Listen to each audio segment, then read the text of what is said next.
Last few weeks we've been learning what happened during Paul's first missionary journey. Can you remember the name of the place where it started? It's an important city beginning with the letter A. Anybody remember? Kevin? Antioch. Well done. There we go. Yeah, Antioch. It's over there on the right. Antioch in Syria.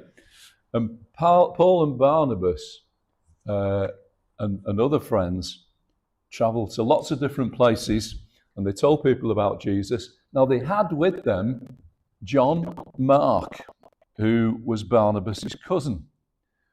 But when they reached a place called Perga, John Mark decided he didn't want to go any further. He said, I'm not going any further.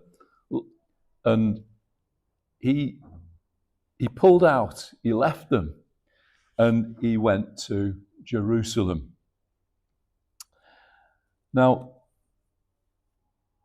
Paul and Barnabas carried on without him until they got to a place called Derbe, and then they retraced their steps and they headed back to Antioch. Now, last week we learned how Paul and Barnabas went. After they carried on without him, they went to Jerusalem for an important meeting with the church leaders.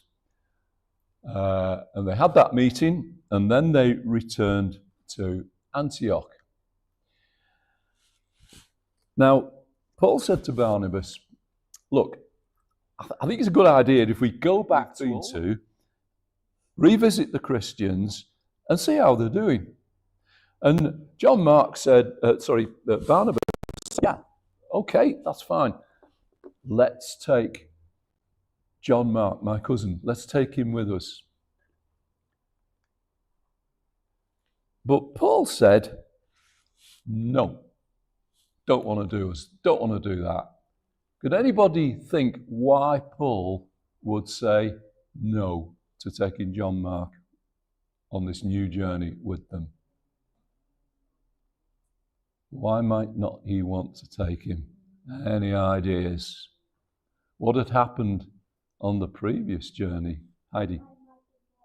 He might give up. He might leave them like he did the first time. So he said, he let us down. He deserted us. I don't want to take him. Well,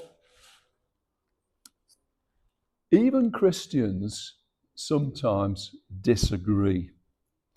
And when that happens, what they've got to do is find a way to deal with that. And actually, it kind of worked out for good in the end, because Barnabas took John Mark and they encouraged the believers. And meanwhile, Paul teamed up with a man called Silas.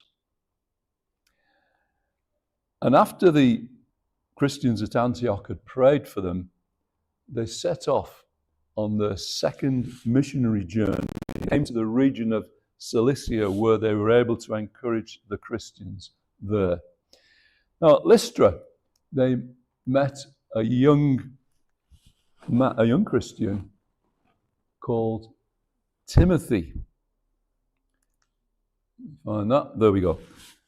And the believers there, they thought really highly of Timothy, thought this is a great young Christian lad. And Paul invited him to join them on their missionary journey.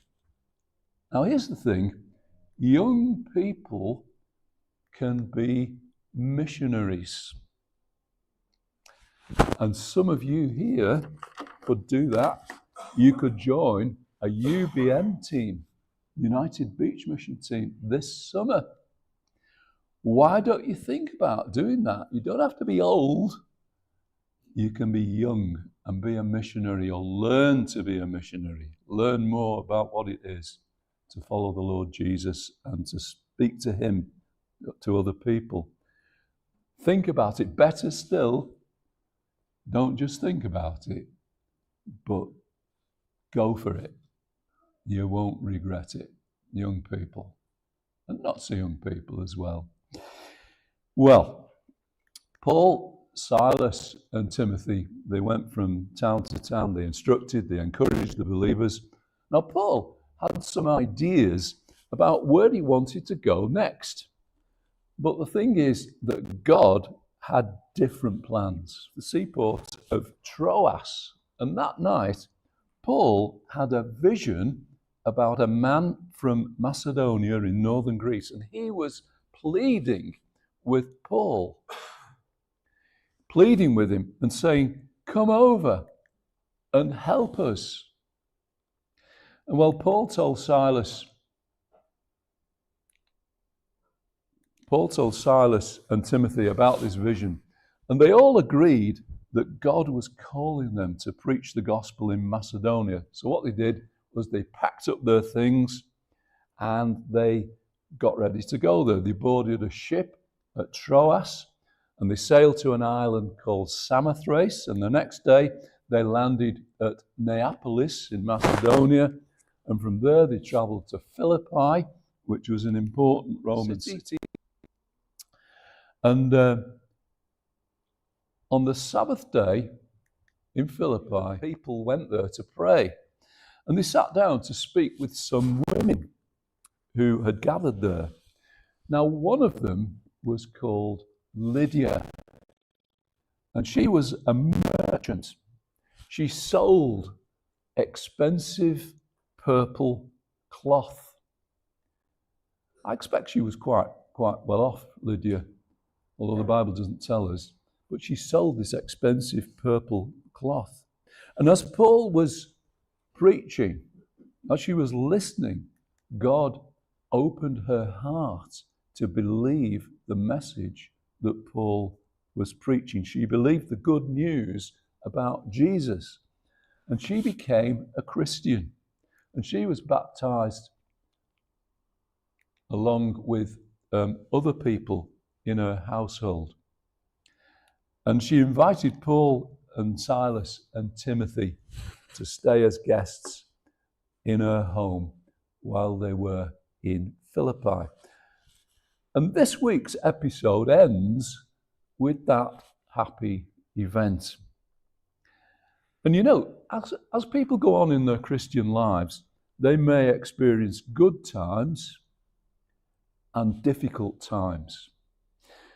Now, sometimes we're able to serve God without any real problems, but there are other times when things can become really tough. And we have to remain faithful to God, whatever sort of times we're going through. Now, so far, on this second missionary journey, things have been, well, kind of trouble-free. Nice things have happened. People have been encouraged. People have listened to the gospel. People have been saved. But things were about to change. Trouble lay ahead. But if you want to find out what happened, you've got to come back next week.